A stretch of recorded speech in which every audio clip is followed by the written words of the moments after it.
Encontros com o Futuro. Hoje com um convidado muito especial, Rony Santos, gerente sênior de diversidade e inclusão do Grupo Boticário. Meu nome é Matthew Schurtz e sou diretor no World Observatory. Encontros com o Futuro é uma produção do World Observatory, da ESPM e da Prime, braço das Nações Unidas para as faculdades de negócios no Brasil e no mundo. Rony, muito bem-vindo. Eu que agradeço a presença aqui. Muito obrigado, viu? Ô, Rony, conta pra gente primeiro o que é. Acho que todo mundo sabe, mas conta pra gente o que é o Grupo Boticário e o que você faz lá. Maravilha. Bom, o Grupo Boticário é um ecossistema da beleza, né? Que tem aí 9 marcas, então algumas mais conhecidas, outras menos. O Boticário, Eudora, quem disse Berenice. É uma das 15 maiores ecossistemas de beleza do mundo. Uau! Então, quando a gente traduz isso aqui para a realidade do Brasil, a gente está falando de mais de 100 mil pontos de venda, 20 mil colaboradores diretos, uma força de venda também de 40 mil colaboradores, considerando que parte é de franqueados. Sei. E hoje a gente começou em 1977, em Curitiba, como uma farmácia de manipulação, e hoje atuamos 37? 77. 77. 1977. Então, aí, quase 50 anos já de Grupo Boticário no Brasil e em outros 40 países do mundo. E hoje a gente atua com inovação, desenvolvimento de produtos, tecnologia, enfim, tudo ligado à beleza. O Rony, o que faz o gerente de diversidade e inclusão? Sabe que me fazem muito essa pergunta, Messi? Eu imagino. O que fazem, onde estão, né? Acho que é interessante responder isso, que isso já demonstra uma mudança dos tempos, né? Há algum tempo atrás, poucos anos atrás, essa não seria uma função que existiria nas empresas. Então, uma liderança, um executivo de diversidade e inclusão, ele tem um papel de zelar por processos de inclusão de pessoas de grupos de diversidade, de grupos minorizados, tanto do ponto de vista de representatividade dessas pessoas no negócio, enquanto colaboradores, enquanto lideranças, quanto também dentro da estratégia do negócio. Então, garantir que os produtos que sejam sendo desenvolvidos atendam às necessidades dessas pessoas, que haja representatividade nas campanhas, acessibilidade em ambientes físicos e digitais, que toda a cadeia de valor também do negócio também esteja evoluindo com critérios de diversidade e inclusão. Por exemplo, compra afirmativa, ou seja, trazendo empreendedores de grupos de diversidade para dentro da cadeia também. Quais são esses grupos? Olha, existem dezenas de grupos minorizados no Brasil, né, grupos de diversidade. Então, o que a gente costuma dizer é o seguinte: todo mundo faz parte de diversidade. Né? Num nível inicial, eu sou diferente de você, todo time que está aqui fazendo a produção, quem está nos assistindo também. Porém, existe um nível de característica individual que, quando ela está presente nas pessoas, ela tende a tornar a vida dessas pessoas um pouco mais difícil, por conta de questões estruturais. E aí, essas características, quando presentes, fazem essa pessoa pertencer a um grupo minorizado. E aí, quais são esses grupos minorizados? São dezenas, como eu comentei, mas eu vou citar 5, que são aqueles que estão na estratégia do Grupo Boticário. Tá. Então, a gente fala de mulheres, pessoas com deficiência, pessoas 45+, a população negra do Brasil, então pessoas pretas e pardas, e pessoas LGBTQIAPN+. Tá, perfeito, interessante. E como você inclui essas pessoas no Boticário? A gente tem uma... Pode falar dos mais de 45 que eu faço parte. Eu não sabia que eu era minorizado, eu achei que era só corintiano. Mas E olha que corintiano tem bastante por aí. Sabe que é interessante porque a pauta de gerações, que é essa de 45+, ela é a mais recente em que as empresas têm se debruçado para trabalhar. Porque durante muito tempo não se entendia, né, as pessoas com mais idade dentro de uma perspectiva de grupo minorizado. Pois é, isso me surpreendeu um pouco. E muita gente se surpreende. Para ser sincero, assim, nos outros grupos eu esperava, esse não. E muita gente se surpreende, porque na verdade a gente vive numa cidade, numa sociedade que a gente chama de jovem centrista. Então se você parar para pensar, né, Matthew, e lembrar quem é que está sendo representado nas campanhas de televisão, o que é o ideal de um profissional no auge, sempre são pessoas mais jovens. Então, isso se reflete também em uma empregabilidade menor a partir dos 45 anos. E o Brasil, país em desenvolvimento, conseguiu, tá caminhando, né, para uma inversão da pirâmide demográfica. Pois é. Né? Então, a gente está envelhecendo mais. Então, como preparar a sociedade, as empresas, os negócios, né, para essa população 45+. E respondendo à pergunta, né, como que o Grupo Boticário atua? A gente acredita que, e eu particularmente como profissional acredito que existem estratégias de negócio e que diversidade tem que estar acoplada à estratégia de negócio. Uhum. E a gente no Grupo Boticário desenvolveu uma estratégia que a gente chama de 5x5. Os primeiros 5 são os grupos de diversidade que eu comentei com você, esses 5. Os outros 5 são pilares do negócio onde esse tema é sensível e onde esse tema é importante. Que pilares são esses? O primeiro deles é pessoas. Então aqui o desafio é atração de talentos diversos e garantir que eles encontrem ambientes de acolhimento, ambientes inclusivos e prosperem na carreira. Para trabalhar no Boticário. Para trabalhar na empresa. Sim.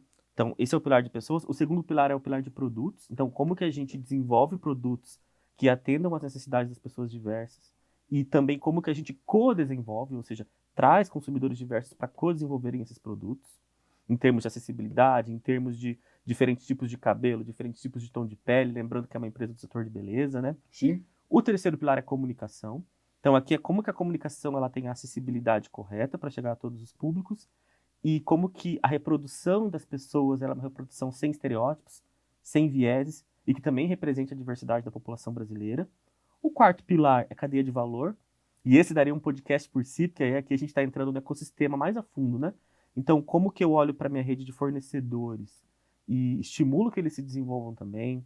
No caso do Grupo Boticário, que atua no modelo de franquia, né, com parte das lojas em franquia, garantir que os franqueados também estejam evoluindo nas práticas de diversidade. E aí a gente tem métricas para acompanhar esse desenvolvimento. E como é que se faz? Como que a gente garante? Como é que se garante com os franqueados? Olha, a gente faz isso mantendo o tema always on ali na trajetória dos franqueados. Então, existe uma... no caso dos franqueados, existe o que a gente chama de IAF, é o Instrumento de Avaliação de Franquias, né? Que são uma série de KPIs a partir dos quais os franqueados são avaliados. E diversidade está dentro desses KPIs. Tá. Então a gente mede ali o percentual. O que é KPI? Só para quem não sabe. Bom, os Key Performance Indicators, né? Então são nada mais nada menos que indicadores-chave que a gente tem para medir o avanço de uma determinada pauta. Então, no caso dos franqueados, a gente tem indicadores relacionados à diversidade e inclusão, em termos de atendimento inclusivo, em termos de representatividade de população negra, especificamente em loja, e em termos de atendimento a trilhas antidiscriminatórias, o que me leva para a segunda parte da resposta. A gente desenvolveu um dos maiores programas de formação em diversidade e inclusão do varejo brasileiro, que é um programa voltado especificamente, tem outros públicos, mas ele nasceu voltado para a força de venda. Ou seja, é um treinamento obrigatório que a força de venda tem à sua disposição para atendimento inclusivo. Então a gente lança uma trilha antidiscriminatória por ano. Então, por exemplo, né, no caso esse ano a gente lançou a trilha antietarista, inclusive. Conta aí, como que é?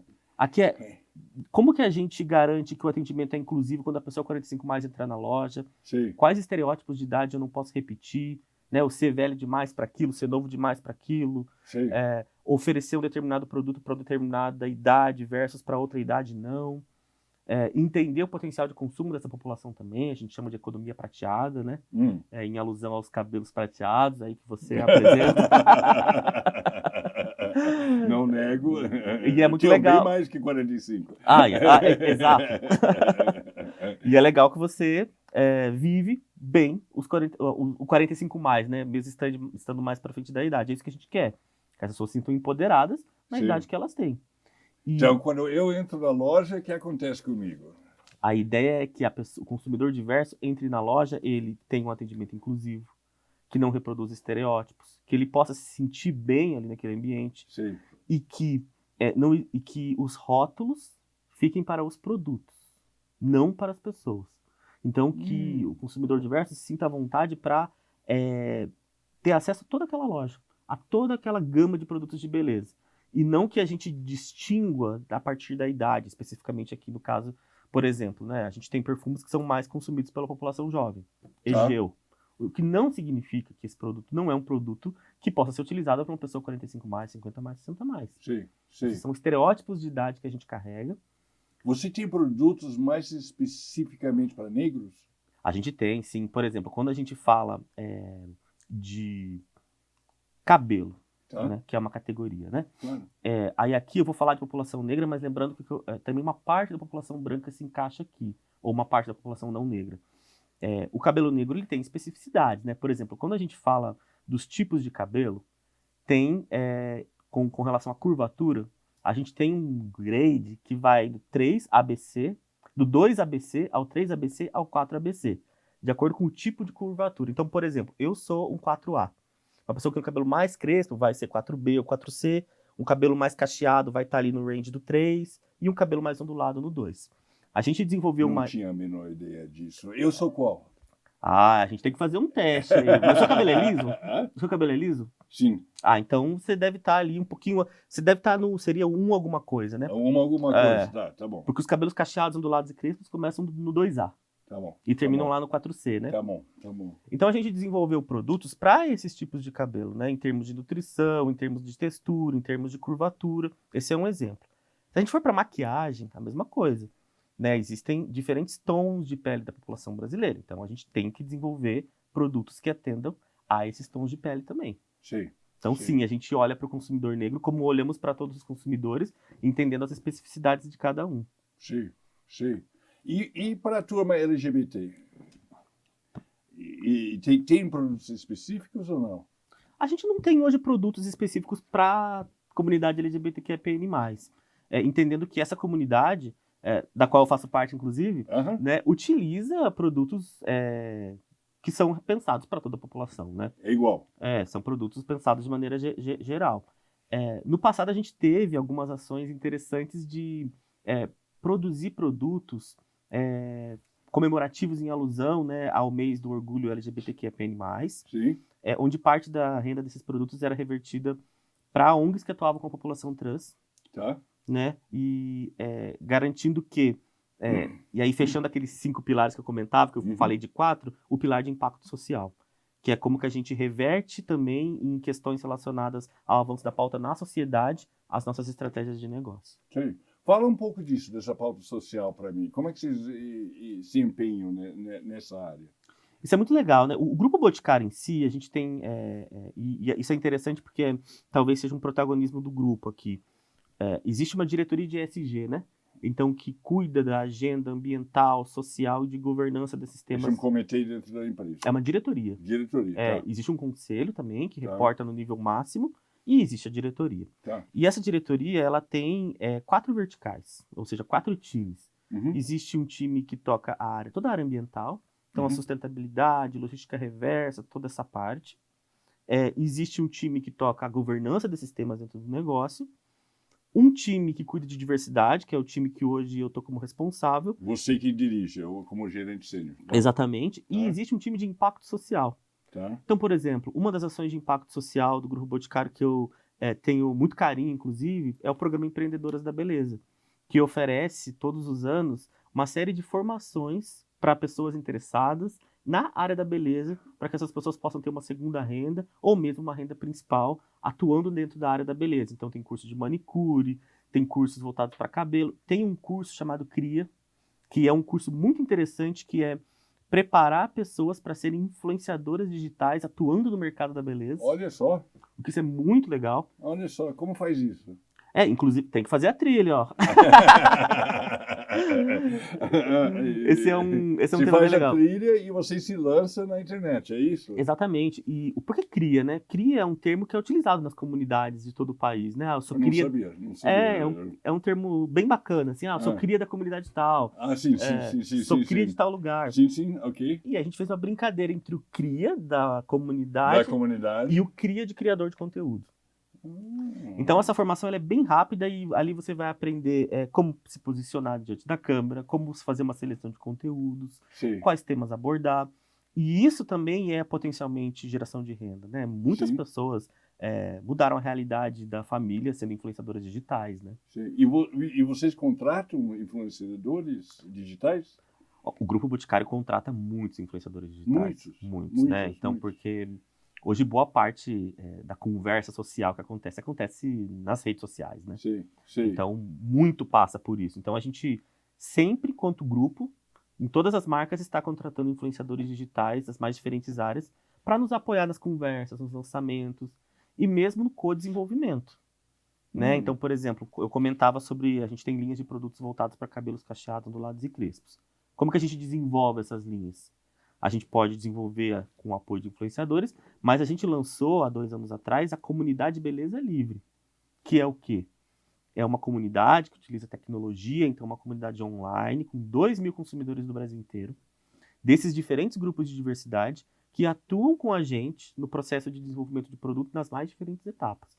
Na ideação, na prova, em validação de nome.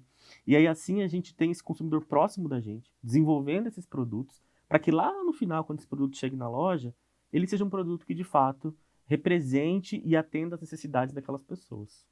Que interessante. Isso passa por sua área. Passa aqui pela nossa área. O time de diversidade, né? Veja, eu falei dos pilares, um deles é produto. Eu não tenho no nosso time os produteiros, existe um time de pesquisa e desenvolvimento do Grupo Boticário com várias áreas. Mas o papel de uma área corporativa de diversidade é ser o incentivador, o promotor, o farol e mesmo o co-desenvolvedor dessas iniciativas. Sim. A comunidade Beleza Livre a gente desenvolveu e hoje ela está à disposição dos times de P&D. Você mencionou também na comunidade com deficiência, né? A gente não falou disso. Fala um pouco disso. Como entra a comunidade com deficiência dentro dos pilares da empresa? Ótimo. Eu gosto muito dessa temática porque quando a gente fala de acessibilidade, né, voltando um pouco aqui, eu sempre gosto de lembrar as pessoas que a acessibilidade, independente seja física ou qualquer tipo de acessibilidade, ela é algo bom não só para a pessoa que vive com uma determinada deficiência, é algo bom para a sociedade como um todo. Então você pensa numa rampa para uma pessoa cadeirante, ela vai poder ser utilizada por uma mulher em estado de gestação, por uma pessoa que temporariamente está com alguma questão de locomoção. Então, a acessibilidade é sempre boa para todo mundo. E do ponto de vista de pessoas com deficiência, a gente está falando aí, né, dependendo do dado, cerca aí de 20% da população brasileira convive com alguma deficiência. Louco, tudo isso? É bastante, né? Desde as mais severas às outras deficiências. Então, 2 em cada 10. Sim. Então, onde estão essas pessoas, né? E como incluí-las? A gente lançou um projeto que ele é inédito no setor de beleza aqui do país, e mesmo existem poucas iniciativas no mundo semelhantes, que chama Beleza em Movimento. E a gente lançou 2 acessórios inclusivos. E era uma pena que eu poderia ter trazido aqui. Mas quem tiver interesse pode entrar no site do Grupo Boticário /acessórios inclusivos. Tá. E ver os acessórios. São 2 acessórios feitos de EVA. Que é EVA? Aliás, são 2 acessórios feitos de um material um pouquinho mais rígido. E para que servem esses 2 materiais e esses 2 acessórios? O que eles são? Um é um tapete de tração. Então, como é que funciona esse tapete de tração? A pessoa coloca o tapete aqui, e aí, por exemplo, imaginar que isso aqui for um creme, né, com uma tampa. Colocando o creme sobre esse tapete de tração, ela vai ter mais facilidade para abrir o pote, caso ela não tenha uma parte da mão, do membro superior, caso tenha fraqueza muscular. Da mesma forma, é bem legal também o outro, que é um engrossador. Por exemplo, você pensa num lápis de olho, pensa num esmalte, né? Você tem que fazer uma determinada força para abri-lo. O engrossador, ele acopla na tampinha e você tem uma pega melhor, caso você tenha alguma deficiência, e também facilita no processo de abertura. Eu acho que eu preciso disso. E ele é super interessante. Eu tenho artrite reumatoide, né? Então, em determinadas épocas do mês, eu tenho mais fraqueza muscular. Sim. E eu tenho usado. E, Matthew, eu fiquei muito emocionado recentemente de contar uma história. Nós desenvolvemos esses acessórios inclusivos, junto com a comunidade Beleza Livre, para uso em produtos de beleza. E eles são acessórios de distribuição gratuita, não são vendidos. De qualquer marca, né? Todo mundo pode usar. E eu estava aqui em São Paulo, num shopping, há uns 3 meses, mais ou menos, e eu vi uma pessoa no shopping que provavelmente tinha paralisia cerebral, almoçando, e essa pessoa usava um dos nossos acessórios, que é o engrossador, para se alimentar. Ela tinha acoplado no garfo e na faca. Que legal. E eu fiquei tão emocionado nesse dia, porque olha o impacto que as ações de inclusão podem ir, muito para além daquilo que a gente pensou. Sei. Onde eu adquiro esse engrossador? A gente faz distribuições agendadas e programadas em 5 capitais. A gente acabou de fazer uma aqui em São Paulo, e a gente vai continuar fazendo de tempos em tempos. Sempre que a gente faz um lançamento nas redes sociais, faz um chamamento público. E onde é? Num shopping? Alguma coisa? Geralmente assim? Em lojas. Em uma loja de vocês. Isso. A gente faz uma campanha de lançamento, delimita algumas lojas, sempre nas 5 regiões do país. Sim. E disponibiliza profissionais, né, terapeuta ocupacional, fisioterapeuta lá na loja, ou algum vídeo que é enviado para que as pessoas possam saber como usar também, como manusear. Sim. E é uma eu tenho um amigo que eu acho que ele ia gostar. É mesmo? Exatamente. E a gente pode enviar um para você e para ele também. Eu vou adorar. Vamos enviar sim. Aí depois você me diz o que você achou. Tá bom, tá bom.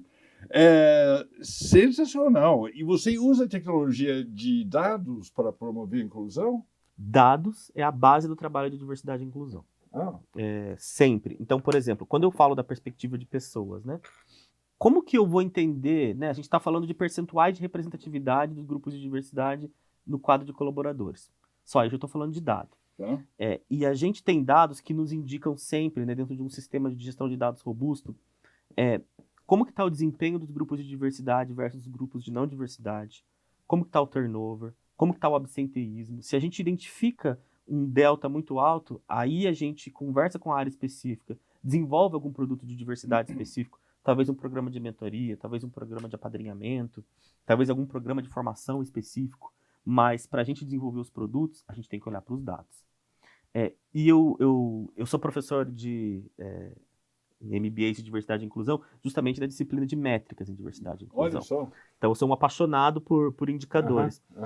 Porém, acho que a conversa de dados, né, é sempre um questionamento interessante que eu me trago, que é: temos bons indicadores, um trabalho de diversidade e inclusão precisa, porque não pode ser gerido, não pode ser melhorado.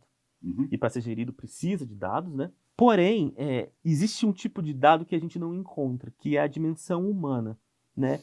Como que eu meço o impacto individual na vida de cada um, né? O impacto daquela pessoa que se viu representada pela primeira vez numa campanha. O impacto da pessoa que se sentiu acolhida em um processo de acolhimento depois de ter sofrido alguma discriminação. O processo de felicidade de alguém que se viu junto com outras pessoas semelhantes a ela num grupo de afinidade, né? Sim. Então, essa é uma dimensão que escapa dos dados tradicionais, dos indicadores, mas que é importante que a gente nunca perca de visão, sabe? Rony, muito obrigado. Aprendi muito, adorei esse papo. Agradeço. E ano que vem você volta, tá? Maravilha!